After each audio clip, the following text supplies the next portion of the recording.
जय माता दी। सभी भक्तों को नवरात्र की ढेर सारी शुभकामनाएं।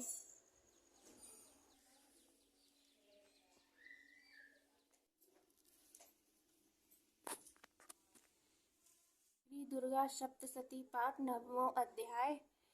निशुंभ वध। मैं अर्धनारेश्वर के श्री विग्रह की निरंतर शरण लेता हूँ। उसका वर्ण बंदूक पुष्प और सुवर्ण के समान रक्त पीत मिश्रित है। वह अपनी भुजाओं में सुंदर अक्षमाला, पाश, अंकुश और बरमुद्दा धारण करता है। अर्धचंद्र उसका आभूषण है। वह 3 नेत्रों से सुशोभित है। राजा ने कहा, भगवान, आपने रक्त बीज के वध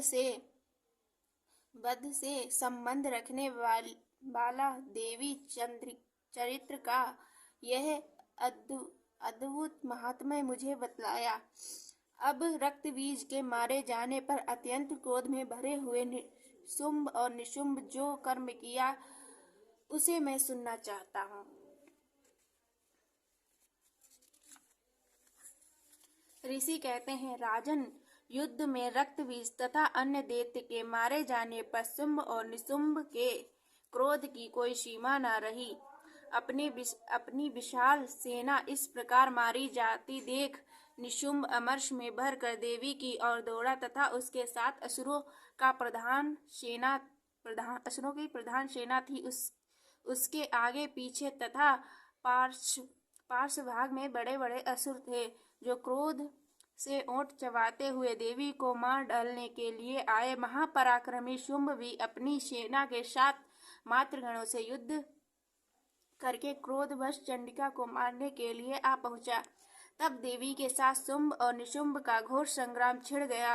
वे दोनों दैत्य मेघों की भांति बाणों की भयंकर वृष्टि कर रहे थे।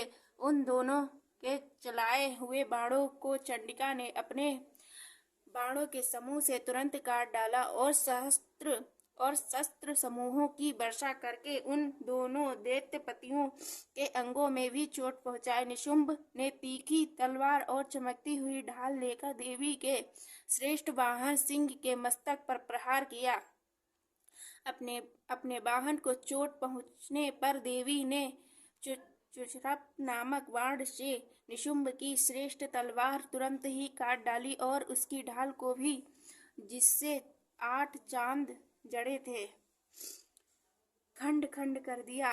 ढाल और तलवार के कट जाने पर असुर ने शक्ति चलाई, किंतु सामने आने पर देवी ने चक्र से भी उसे 2 टुकड़ों में कर दिया। अब तो निशुंभ क्रोध से जल उठा और उस दानव ने देवी को मारने के लिए शूल उठाया, किंतु देवी ने समीप आने पर भी उसे मुक्के से मारकर चूर्ण कर दिया। तब उसने गदा घुमाकर चंडी के ऊपर चलाया, परंतु वह भी देवी के त्रिशूल से कटकर भस्म हो गई। तदंतर दैत्यराज शुंभ को फरसा हाथ में लेकर आते देख देवी ने बाण समूहों से घायल कर धरती पर सुला दिया। उस भयंकर महापराक्रमी भाई निशुंभ के धराशायी हो जाने पर शुंभ को बड़ा क्रोध हुआ और अंबिका का वध करने के लिए वह आगे बढ़ा। रथ पर बैठे बैठे ही उत्तम आयु युद्धों से सुशोभित अपनी बड़ी बड़ी 8 अनुपम भुजाओं से समूचे आकाश को ढककर वह अद्भुत शोभा पाने लगा।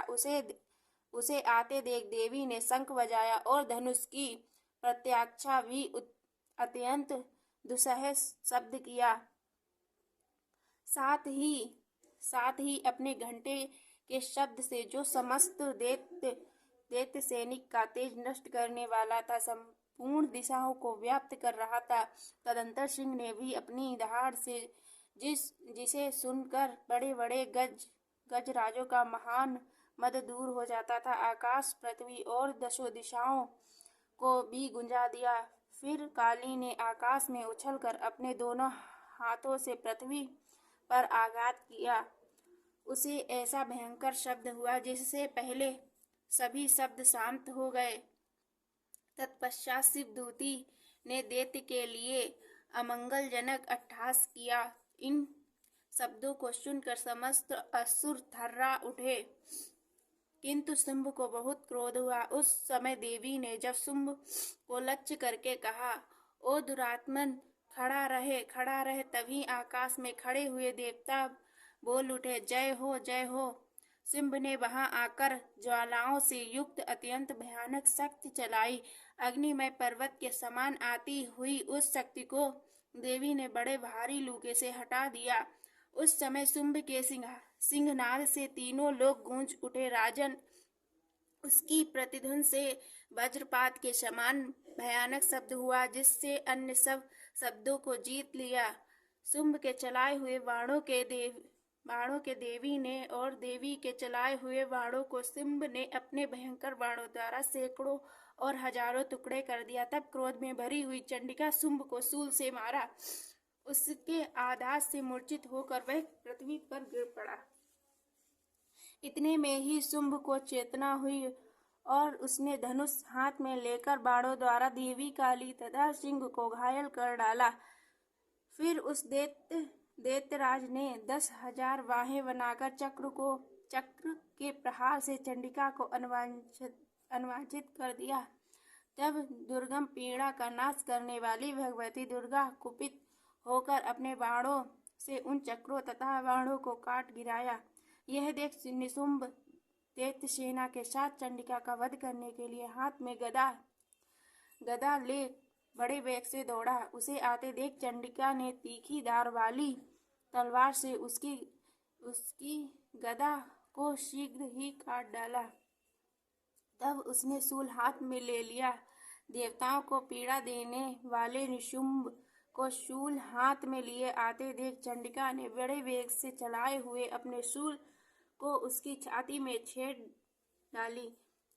शूल से विदीर्ण हो जाने पर उसकी छाती से एक दूसरा महाबली एवं महापराक्रमी पुरुष खड़ी रह कहता हुआ निकला।